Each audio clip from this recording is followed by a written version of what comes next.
नमस्कार मु दीपक सेनापति। आज शुणिबा गोटे पुरातन कहानी त्रिफला वैद कथा। परिवेषण परशुराम बेहेरा।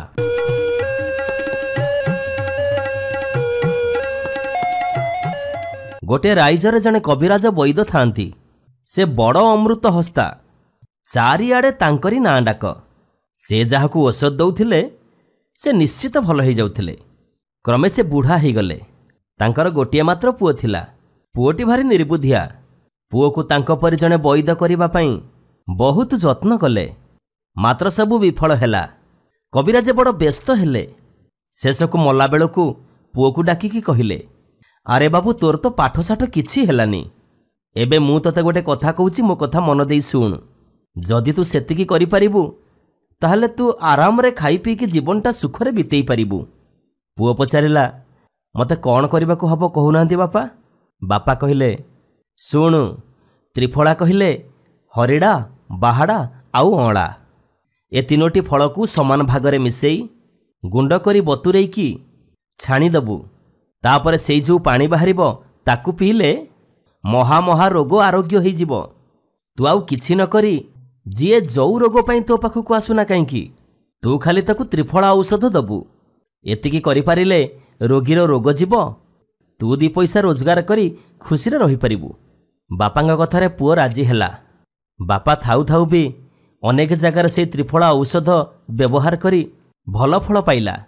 किछि दिन परे बापा चली गले। एणिके सबु प्रकार रोगी पुओ पाखकु आसिले। पुओ को सेई त्रिफला जल छड़ा आउ तो किछि जणा नाही। तेणु से सबु रोग पई सेई त्रिफला जल देला। प्रकृति त्रिफलार आउ किछि हौ कि न हौ, झाड़ाटा भल सफा हुए। झाड़ा सफा हेले तो अनेक रोग भल हो जाए। लोके त्रिफला जल खाई भल हबारे वैदंकर नाँ चारिआडे व्यापीगला। समस्ते तांकु त्रिफला वैद बोली डाकिले। क्रमे क्रमे बहुत रोगी तांको पाखकु आसिले। दिने जनकर गाई हजि थाए। से खोजी खोजी नयांत हो गलानी। राति 2 घड़ी हेला, तेबे सुद्धा ता निज गाई को पाइलानी। दैवात त्रिफला वैदंग सांगरे तार देखा हो गला। वैद पचारिले, कि हो काहींकी बड़ व्यस्त देखा जाउछ, कौन हिची कि?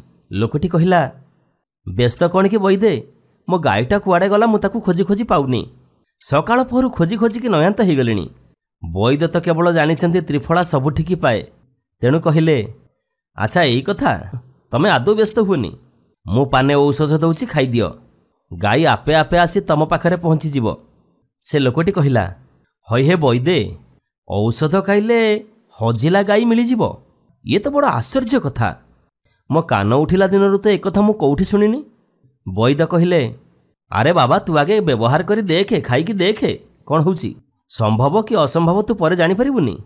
लोकटी कहिला, हौ ताहले दियो। एबे वैद टाणुआ करी पाने त्रिफला जल देले। लोकटी तो सेई पाने त्रिफला जल खाइछि, आउ जाए कुआडे। गामुछा खंडे पिंधि राति जाक पोखरी हुड़ाकू झाड़ा जाउछि। से गाईटा बुली बुली दैबात आसी से पोखरी हुड़ारे पहुंची गला। से लोकटी तरबर हो गाईटा को लेकिन निज गुहाले बांधिदेला। गाई मिली जिबारु वैदंकु मने मने भारी प्रशंसा कला। तही आर दिन वैदंक औषधरे केमिति गाई मिलिला से सबु कथा लोकमानंक आगरे प्रचार करबाकू लागिला। लोकमाने सुनिकी आश्चर्य हो गले। औषध खाइले हजिला गाई मिली जाउछि, ए कथा राजांक कानकू गला। यार किछि दिन परे जने शत्रु राजा से देश को आक्रमण करने सैन्य सामंत नहीं आसिले। गड़ पाख नई कूଳରେ तंबू पकई रहिले। से जने बड़ राज्यर राजा, तार अकलन सैन्य। ए राज्यर राजा तो छोटिया, सैन्यबल मध्य कम। यांकर सैन्य माने भी नई एपटरे तंबू पकईकी रहिले। राजा प्रबल शत्रु देखि भय करुथांती।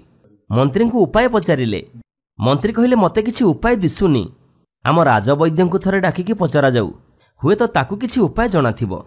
राजा कहिले, बुझिल महामंत्री, तमे ठीक समय रे भल कथा पदे मने पकईदेल।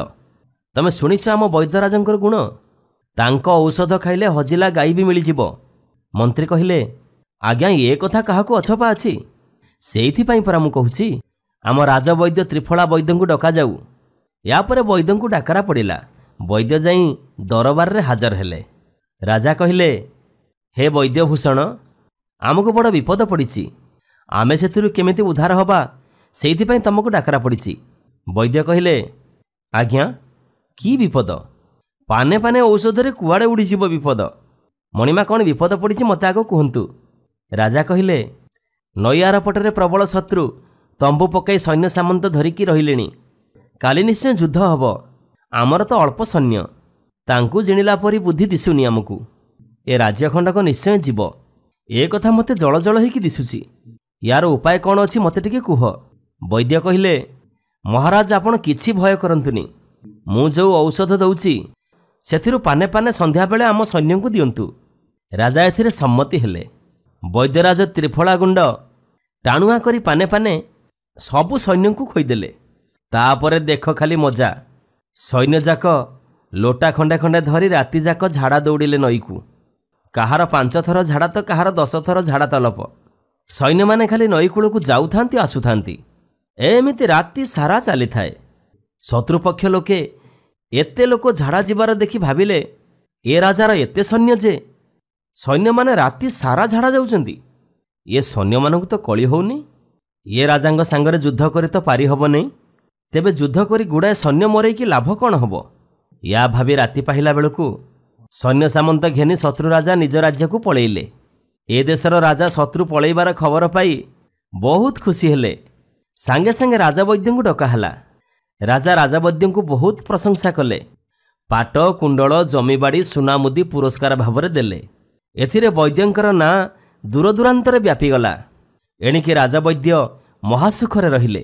ୟାର କେତେଦିନ ପରେ ରାଣୀ ହାଇ ମାରୁ ମାରୁ ଶିରା ଖଞ୍ଜି ହେଇଯିବାରୁ ପାଟିଟା ମେଲା ହେଇକି ରହିଗଲା, ଆଉ ବନ୍ଦ ହେଲାନି। ରାଣୀ ବଡ଼ କଷ୍ଟ ପାଇଲେ। ସାଙ୍ଗେ ସାଙ୍ଗେ ରାଜବୈଦ୍ୟଙ୍କୁ ଡକା ହେଲା। ତ୍ରିଫଳା ବୈଦ୍ୟ ଆସିବାରୁ ତାଙ୍କୁ ସବୁ କଥା କୁହାଗଲା। ବୈଦ୍ୟ ତ ଅମୃତ ହସ୍ତା। ସେ କହିଲେ, ଆଜ୍ଞା ମଣିମା, ଆଜି ରାତିରେ ରୋଗ ଭଲ ହେଇଯିବ। ଆପଣ ଜମା ବି ଭୟ କରନ୍ତୁନି। ଖାଲି ଔଷଧ ତିଆରି ପାଇଁ କିଛି ସମୟ ଲାଗିବ। ବୈଦ୍ୟଙ୍କ କଥା ଅନୁସାରେ ଔଷଧ ତିଆରି କରିବା ପାଇଁ 5-7 ଜଣ ଲୋକ ଦିଆଗଲା। ବସ୍ତା ବସ୍ତା ତ୍ରିଫଳା ମଧ୍ୟ ପଠାଗଲା। ସେଗୁଡ଼ିକ ରଜାଘର ଲୋକ ଗୁଣ୍ଡ କଲେ। ତାପରେ ବୈଦ୍ୟ ବଟିକା ତିଆରି କରିବାରେ ଲାଗିଲେ। ସେ ବଟିକା ତ ତମ ଆମ ଭଳି ଲୋକମାନଙ୍କ ପାଇଁ ହେଉନି, ଖୋଦ ରାଣୀ ସାହେବଙ୍କ ପାଇଁ ହେବ। ତାଙ୍କରି ଭଳି ଆଖି ଦୃଷ୍ଟିଆ ନ ହେଲେ ସିଏ କି ଔଷଧ? ତେଣୁ ବୈଦ୍ୟ ସେତିକ ତ୍ରିଫଳା ଗୁଣ୍ଡରେ ବିରାଟ ବିରାଟ ଆକାରର ମାତ୍ର 7ଟି ବଟିକା ତିଆରି କଲେ। ତାକୁ ସବୁ 7 ଜଣ ବୋଝିଆଙ୍କ ସାହାଯ୍ୟରେ ସାଙ୍ଗରେ ଧରି ସନ୍ଧ୍ୟାବେଳକୁ ରାଜଦରବାରରେ ପହଞ୍ଚିଲେ। ରାଜାରାଣୀ ବୈଦ୍ୟଙ୍କୁ ଚାହିଁକି ରହିଥିଲେ। ବୈଦ୍ୟ ପହଞ୍ଚି 7 ବେତାରୁ 7ଟି ବଟିକା କାଢ଼ି ରାଣୀଙ୍କ ଆଗରେ ଥୋଇଦେଇ କହିଲେ, ଆଜ୍ଞା, ଆଜି ରାତିରେ ଇଏ 7ଟି ବଟିକା ଥର ଥର କରି ଖାଇବାକୁ ହେବ। ଇଏ 7 ମାତ୍ରା ପେଟରେ ପଡ଼ିଗଲେ ରୋଗ ନା ରୋଗର ବାପା ରହିବ ଆଉ। ରାଜା ରାଣୀ ପୋଇଲି ପରିବାରୀ ବଟିକାର ଏଡ଼େ ବଡ଼ ରୂପ ଦେଖି ଏମିତି ଠୋ ଠୋ ହେଇ ହସିଲେ ଯେ ସେ ହସରେ ସମସ୍ତେ ଅଣନିଶ୍ୱାସୀ ହେଇଗଲେ। ସେଇ ଅସମ୍ଭାଳ ହସରେ ରାଣୀଙ୍କର ପାଟିଟା ବି ଠିକ୍ ହେଇଗଲା। ଆଁ ହେଇ ରହିଥିବା ପାଟି ମୁଦି ହେଇଗଲା। ରାଣୀ ପୂର୍ବପରି କଥାବାର୍ତ୍ତା ବି କରିପାରିଲେ। ଔଷଧ ଦେଖିକି ତ ରୋଗ ଭଲ, ଆଉ ଔଷଧ ଖାଇବା ଦରକାର କ'ଣ? ରାଜାରାଣୀ ଭାରି ଖୁସି ହେଇଗଲେ। ରାଜା ପାଟି କରି କହିଲେ, ଧନ୍ୟ ତୁମେ ତ୍ରିଫଳା ବୈଦ୍ୟ, ଧନ୍ୟ ତମ ଔଷଧ। ଔଷଧ ଦେଖିବା ମାତ୍ରେ ରୋଗ ଭଲ ହେଇଯାଉଛି, ଆଉ ତମକୁ ମୁଁ କି ପ୍ରଶଂସା କରିବି?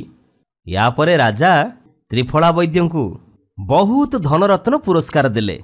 ସେହି ସବୁ ଧନରତ୍ନ ପାଇ ବୈଦ୍ୟରାଜ ଜୀବନଯାକ ମହାସୁଖରେ ରହିଲେ।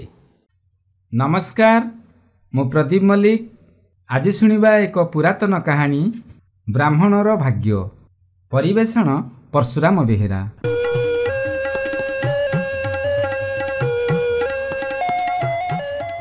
ଗାଁ ଶେଷ ମୁଣ୍ଡରେ ଗରିବ ବ୍ରାହ୍ମଣଟିଏ ରହୁଥିଲା। ବିଧାତା ତା ଭାଗ୍ୟରେ ବହୁ ଦୁଃଖ ଲେଖିଥିଲେ। ତା ଭାଗ୍ୟରେ କେବେ ବି ପେଟ ପୂରା ମୁଠାଏ ଖାଇବା ପାଇଁ ନଥିଲା।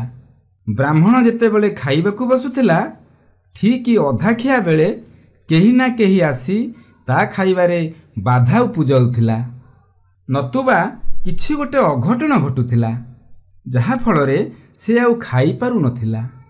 ଥରେ ସେ ଖାଇବା ପାଇଁ ରାଜାଙ୍କ ପାଖରୁ ନିମନ୍ତ୍ରଣ ପାଇଲା। ଖୁସିରେ ଗଦଗଦ ହେଇ ବ୍ରାହ୍ମଣ ତା ସ୍ତ୍ରୀକୁ ଏକଥା ଜଣାଇଲା। କହିଲା, ବୁଝିଲୁ, ମୁଁ ଜୀବନ ସାରା କେବେ ବି ପେଟ ପୂରା ମୁଠାଏ ଖାଇନି।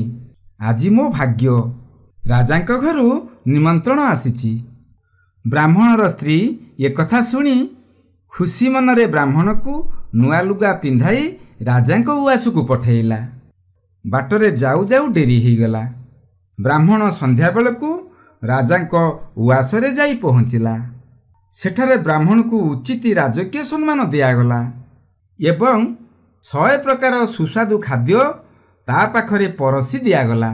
ଏତେ ପ୍ରକାର ସୁସ୍ୱାଦୁ ଖାଦ୍ୟ ଦେଖି ବ୍ରାହ୍ମଣ ବହୁତ ଖୁସି ହୋଇଗଲା। ସେ ମନେ ମନେ ଭାବିଲା, ଯାହା ହେଉ ଏତେ ଦିନ ପରେ ସୁସ୍ୱାଦୁ ଖାଦ୍ୟ ଖାଇବାକୁ ମିଳିଛି। ଯେମିତି ହେଉ ଆଜି ପେଟ ପୂରା ଖାଇବି। ଏପରି ଭାବି ସେ ଖାଇବାକୁ ବସି ପଡ଼ିଲା। ମାତ୍ର ବିଧାତାଙ୍କ ନିୟମ ଥିଲା ବ୍ରାହ୍ମଣ ପାଇଁ ଅଲଗା। ବ୍ରାହ୍ମଣ ଗଣ୍ଡାଏ ଖାଦ୍ୟ ପାଟିକୁ ନେଇନି ଘଟଣାଟିଏ ଘଟିଗଲା। ଛୋଟ ମାଟି ହାଣ୍ଡିଟିଏ ଛାତରୁ ଶିକାରେ ଝୁଲୁଥିଲା। ବ୍ରାହ୍ମଣ ଖାଇ ବସିଲା ବେଳେ ଶିକା ଛିଣ୍ଡି ପଡ଼ିଲା ଓ ମାଟି ହାଣ୍ଡିଟି ଭାଙ୍ଗିଗଲା। ହାଣ୍ଡିର ଖପରାତକ ବ୍ରାହ୍ମଣର ଖାଇବା ଥାଳି ଉପରକୁ ଛିଟିକି ପଡ଼ିଲା। ବ୍ରାହ୍ମଣ ସାଙ୍ଗେ ସାଙ୍ଗେ ଖାଇବା ବନ୍ଦ କରିଦେଲା ଓ ଗଣ୍ଡୁସେ ପାଦୁକ ପାଣି ପାଇ ଖାଇବା ଶେଷ କଲା। ତାପରେ ମୁହଁ ହାତ ଧୋଇ ରାଜାଙ୍କ ପାଖକୁ ଗଲା।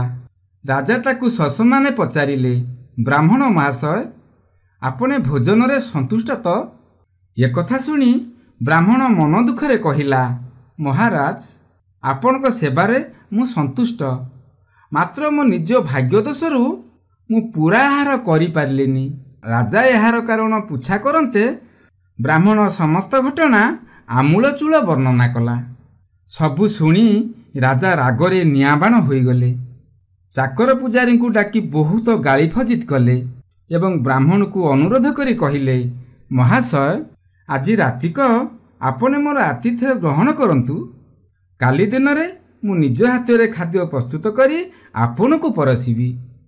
ରାଜାଙ୍କ ଅନୁରୋଧ ରକ୍ଷା କରି ବ୍ରାହ୍ମଣ ସେହି ରାତିଟି ରାଜାଙ୍କ ଉଆସରେ ରହିଲା। ପରଦିନ ରାଜା ନିଜେ ବ୍ରାହ୍ମଣ ପାଇଁ ଭୋଜନର ସମସ୍ତ ବ୍ୟବସ୍ଥା କଲେ। ନିଜେ ରୋଷଘରେ ରହି ରନ୍ଧାରନ୍ଧି ତଦାରଖ କଲେ। ଏପରିକି କେଇ ପ୍ରକାର ଖାଦ୍ୟ ନିଜେ ମଧ୍ୟ ରାନ୍ଧିଲେ। ଗୋଟେ ବଡ଼ ପରିଷ୍କାର ଘରେ ବ୍ରାହ୍ମଣ ପାଇଁ ଖାଦ୍ୟ ବଢ଼ାଗଲା। ବ୍ରାହ୍ମଣ ଭୋଜନର ଏପରି ପ୍ରସ୍ତୁତି ପର୍ବ ଦେଖି ଖୁସି ହୋଇଗଲା ଓ ଖାଇବାକୁ ବସିଲା। ଖାଇବା ପାଖରେ ସ୍ୱୟଂ ରାଜା ବ୍ରାହ୍ମଣ ପାଖରେ ବସି ରହିଲେ। ଠିକ୍ ଅଧାଖିଆ ଅବସ୍ଥାରେ ବିଧାତା ବ୍ରାହ୍ମଣର ଖାଦ୍ୟ ନଷ୍ଟ କରିବା କଥା ଚିନ୍ତା କଲେ। କିନ୍ତୁ ଏଥିପାଇଁ କିଛି ଉପାୟ ତାଙ୍କ ମୁଣ୍ଡକୁ ଜୁଟିଲା ନାହିଁ। ଅଗତ୍ୟା ସେ ନିଜେ ଗୋଟେ ସୁନା ବେଙ୍ଗ ହୋଇ ବ୍ରାହ୍ମଣର ଖାଇବା ଥାଳିକୁ ଡେଇଁ ପଡ଼ିଲେ। ବ୍ରାହ୍ମଣ ଖାଇବାରେ ଏତେ ନିମଗ୍ନ ଥିଲା ଯେ ଖାଉ ଖାଉ ସୁନା ବେଙ୍ଗଟାକୁ ମଧ୍ୟ ଗିଳିଦେଲା। ଭୋଜନ ଶେଷରେ ବ୍ରାହ୍ମଣକୁ ରାଜା ପଚାରିଲେ, ମହାଶୟ, ଆପଣ ଆଜି ଭୋଜନରେ ସନ୍ତୁଷ୍ଟ ତ? ବ୍ରାହ୍ମଣ ଖୁସିରେ କହିଲା, ମୋ ଜୀବନରେ ୟା ପୂର୍ବରୁ ମୁଁ କେବେ ଏପରି ଭୋଜନ କରିନଥିଲି। ତାପରେ ଦକ୍ଷିଣା ସ୍ୱରୂପ କିଛି ସୁନା ମୁଦ୍ରା ରାଜାଙ୍କ ଠାରୁ ନେଇ ବ୍ରାହ୍ମଣ ନିଜ ଘରକୁ ଫେରିଲା। ଘରକୁ ଫେରିବା ବାଟରେ ଜଙ୍ଗଲରେ ଯାଉ ଯାଉ ହଠାତ୍ ବ୍ରାହ୍ମଣକୁ ଗୋଟେ ସ୍ୱର ଶୁଣାଗଲା, ମୋତେ ଛାଡ଼ିଦେ। କେଉଁଠି ସ୍ୱରଟି ଶୁଭୁଛି ବ୍ରାହ୍ମଣ କିଛି ଠଉରେଇ ପାରିଲା ନାହିଁ। ସେ ଥମକି ଛିଡ଼ା ହେଲା। ଏଣେ ତେଣେ ଚାହିଁଲା, ପୁଣି ଚାଲିଲା। କିଛି ସମୟ ପରେ ସ୍ୱରଟି ପୁଣି ଥରେ ଶୁଣାଗଲା। ଏଥର ବ୍ରାହ୍ମଣ ସାହସ ସଞ୍ଚୟ କରି ପଚାରିଲା, ତୁମେ କିଏ? ଉତ୍ତର ଆସିଲା, ମୁଁ ହେଉଛି ବିଧାତା। ବ୍ରାହ୍ମଣ ପୁଣି ଥରେ ପଚାରିଲା, ତୁମେ କେଉଁଠି ଅଛ? ବିଧାତା ଉତ୍ତର ଦେଲେ, ମୁଁ ତ ପେଟ ଭିତରେ ଅଛି। ତୁ ମୋତେ ଗିଳି ଦେଇଛୁ। ବେଙ୍ଗ ହେଇ ମୁଁ ତ ଖାଦ୍ୟରେ ପଡ଼ିଗଲି, ଆଉ ତୁ ମୋତେ ଗିଳିଦେଲୁ। ବ୍ରାହ୍ମଣ ଥଟ୍ଟା କରି କହିଲା, ଆହା, ଏଇଟା ତ ଜମାରୁ ଭଲ ହେଲା ନାହିଁ। ତେବେ ସାରା ଜୀବନ ତମେ ମୋତେ ହଇରାଣ କରିଛ। ତମେ ଭାରି ବଦମାସ। ମୁଁ ତମକୁ ଜମାରୁ ଛାଡ଼ିବି ନାହିଁ। ମୋ ପାଟିକୁ ଜମାରୁ ମେଲା କରିବି ନାହିଁ। ବ୍ରାହ୍ମଣର କଥା ଶୁଣି ବିଧାତା ଡରିଗଲେ। କାନ୍ଦୁଣୁ ମାନ୍ଦୁଣୁ ହେଇ କହିଲେ, ମୋତେ ତୁ ଛାଡ଼ିଦେ। ମୁଁ ତ ପେଟ ଭିତରେ ରହି ଅଣନିଶ୍ୱାସ ହୋଇପଡ଼ିଲିଣି। ବ୍ରାହ୍ମଣ ବିଧାତାଙ୍କର କୌଣସି କଥା ନ ଶୁଣି ଘରକୁ ଏକମୁହାଁ ହୋଇ ଦୌଡ଼ିଲା। ଘରେ ପହଞ୍ଚି ସେ ତା ସ୍ତ୍ରୀକୁ କହିଲା, ମୋତେ ହୁକା ସଜାଡ଼ି ଦେ, ଆଉ ତୁ ଗୋଟେ ବାଡ଼ି ଧରି ମୋ ପାଖରେ ଠିଆ ହୋଇ ରହ। ତା ସ୍ତ୍ରୀ ସଙ୍ଗେ ସଙ୍ଗେ ହୁକା ତିଆରି କରି ବ୍ରାହ୍ମଣକୁ ଦେଲା ଓ ନିଜେ ଗୋଟେ ବାଡ଼ି ଧରି ପାଖରେ ଠିଆ ହୋଇ ରହିଲା। ବ୍ରାହ୍ମଣ ଆନନ୍ଦରେ ବହୁତ ସମୟ ଯାଇ ହୁକା ଟାଣିଲା। ବିଧାତା ବ୍ରାହ୍ମଣର ପେଟ ଭିତରେ ରହି ହୁକା ଧୂଆଁରେ ଅଣନିଶ୍ୱାସୀ ହେଇଗଲେ। ବିକଳରେ ଖାଲି କାନ୍ଦିଲେ। ହେଲେ ବ୍ରାହ୍ମଣ କିଛି ନ ଶୁଣିଲା ପରି ସୋଠା ପରେ ସୋଠା ହୁକା ଟାଣି ଚାଲିଲା। ତେଣେ ବିଧାତାଙ୍କ ଅନୁପସ୍ଥିତିରେ ତିନି ଭୁବନରେ ଭୟଙ୍କର ଗଣ୍ଡଗୋଳ ଆରମ୍ଭ ହୋଇଗଲା। ସାରା ସୃଷ୍ଟି ଅଚଳ ହୋଇପଡ଼ିଲା। ଏହା ଦେଖି ଦେବତାମାନେ ଗୋଟିଏ ସଭା ଡକାଇଲେ। ସେହି ସଭାରେ ଜଣେ ଦେବତାଙ୍କୁ ବ୍ରାହ୍ମଣ ପାଖକୁ ପଠାଇବାକୁ ସ୍ଥିର ହେଲା। ସର୍ବସମ୍ମତିକ୍ରମେ ଲକ୍ଷ୍ମୀ ଠାକୁରାଣୀକୁ ବ୍ରାହ୍ମଣ ପାଖକୁ ପଠାଗଲା। ବ୍ରାହ୍ମଣ ସ୍ୱୟଂ ଲକ୍ଷ୍ମୀ ଠାକୁରାଣୀକୁ ତା ଘର ଦୁଆର ମୁହଁରେ ଦେଖି ବହୁତ ଖୁସି ହୋଇଗଲା। ବେକରେ ଗାମୁଛା ଗୁଡ଼େଇ ନତମସ୍ତକ ହେଇ ଲକ୍ଷ୍ମୀ ଠାକୁରାଣୀକୁ ସେ ବସିବାକୁ ଆସନ ଦେଲା। ଆଉ ଆସିବାର କାରଣ ପଚାରିଲା। ଲକ୍ଷ୍ମୀ ଠାକୁରାଣୀ କହିଲେ, ବ୍ରାହ୍ମଣ, ସ୍ୱୟଂ ବିଧାତା ତୋ ପେଟ ଭିତରେ ବନ୍ଦୀ ଅବସ୍ଥାରେ ଅଛନ୍ତି। ତୁ ତାକୁ ତୁରନ୍ତ ଛାଡ଼ିଦେ, ନଚେତ୍ ସୃଷ୍ଟି ଧ୍ୱଂସ ହୋଇଯିବ। ଏକଥା ଶୁଣି ବ୍ରାହ୍ମଣର ରାଗ ପଞ୍ଚମକୁ ଉଠିଗଲା। ସେ ତା ସ୍ତ୍ରୀକୁ ଡକା ପାରି କହିଲା, ଆଲୋ କୁଆଡ଼େ ଗଲୁ? ସେ ମୂଳିଆ ବାଉଁଶ ଠେଙ୍ଗାଟା ଆଣେ, ଆ ଦେଖିବୁ ଆ। ଜନ୍ମରୁ ମୋତେ ବର୍ଜନ କରିଥିବା ଲକ୍ଷ୍ମୀ ଠାକୁରାଣୀଙ୍କ ଅବସ୍ଥା ମୁଁ କ'ଣ କରୁଛି। ଆଜି ତାର ଦୁର୍ଭାଗ୍ୟ, ସେ ମୋ ଦାଣ୍ଡ ଦୁଆରକୁ ଆସିଛି।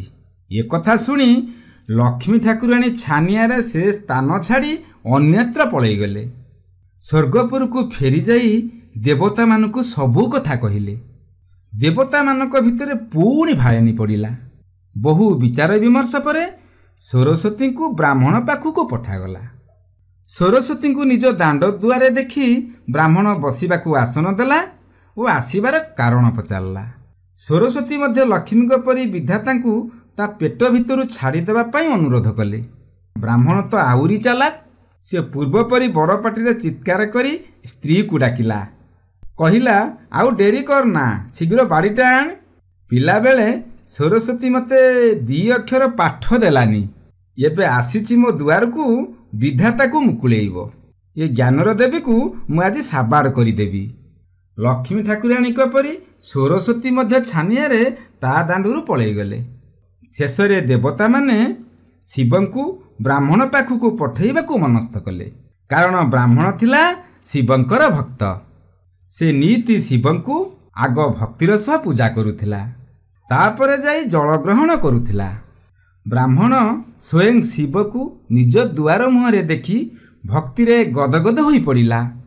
ବ୍ରାହ୍ମଣ ବ୍ରାହ୍ମଣୀ ଦୁହେଁ ଶିବଙ୍କ ପାଦ ଧୋଇଦେଲେ, ଆସନ ପାରିଦେଲେ। ତାଙ୍କୁ ଦୁବ, ବେଲପତ୍ର, ଫୁଲ, ଚାଉଳ ଓ ଚନ୍ଦନ ଦେଇ ପୂଜା କଲେ। ତାପରେ ତାଙ୍କ ଆସିବାର କାରଣ ପଚାରିଲେ। ଶିବ ବ୍ରାହ୍ମଣକୁ କହିଲେ, ବ୍ରାହ୍ମଣ, ବିଧାତା ତୋ ପେଟରେ ବନ୍ଦୀ ଅଛନ୍ତି। ତୁ ତାକୁ ଛାଡ଼ିଦେ। ତେଣେ 3 ଭୁବନ ଅଚଳ ହୋଇପଡ଼ିଲାଣି। କିଛି ସମୟ ଭିତରେ ସମଗ୍ର ବିଶ୍ୱ ବିଧାତାଙ୍କ ଅନୁପସ୍ଥିତିରେ ଧ୍ୱଂସ ହୋଇଯିବ। ଶିବଙ୍କଠାରୁ ଆଦେଶ ପାଇ ବ୍ରାହ୍ମଣ କହିଲା, ଆପଣ କହୁଥିବାରୁ ମୁଁ ବିଧାତାଙ୍କୁ ଛାଡ଼ିଦେବି। ହେଲେ ମୋର କ'ଣ ହେବ? ପିଲାବେଳୁ ମୁଁ ଏତେ କଷ୍ଟ ପାଇ ଆସୁଛି। ଏତେ ଦିନ ପରେ ବିଧାତାଙ୍କୁ ପାଇଥିଲି। ସେ ହିଁ ମୋ ଦୁଃଖର କାରଣ। ତେଣୁ ତାଙ୍କୁ ଉଚିତ ଶିକ୍ଷା ଦେବା ପାଇଁ ମୁଁ ଏପରି କରିଥିଲି। ମୋତେ କ୍ଷମା କରନ୍ତୁ ପ୍ରଭୁ। ବ୍ରାହ୍ମଣର କଥା ଶୁଣି ଶିବ କହିଲେ, ତୋର କିଛି ଅସୁବିଧା ହେବ ନାହିଁ। ଏବେଠାରୁ ତୋ ଭାଗ୍ୟ ପରିବର୍ତ୍ତନ ହୋଇଯିବ। ଏବେ ତୁ ଖୁବ୍ ଖୁସିରେ ରହିବୁ। ଆଉ ତୋ ଜୀବନ ସରିଗଲେ ମୁଁ ତତେ ସ୍ୱଦେହରେ ସ୍ୱର୍ଗଧାମକୁ ନେଇଯିବି। ଏକଥା ଶୁଣିବା ମାତ୍ରେ ବ୍ରାହ୍ମଣ ତା ପାଟି ଖୋଲିଦେଲା। ବିଧାତା ତା ପେଟ ଭିତରୁ ବାନ୍ତି ହେଇ ପଦାକୁ ବାହାରି ଆସିଲେ। ଶିବ ନିଜ କଥା ରକ୍ଷା କରି ବ୍ରାହ୍ମଣକୁ ଆଶୀର୍ବାଦ କଲେ। ଏହାପରେ ଶିବ ଓ ବିଧାତା ଆନନ୍ଦରେ ସ୍ୱର୍ଗକୁ ଫେରିଗଲେ।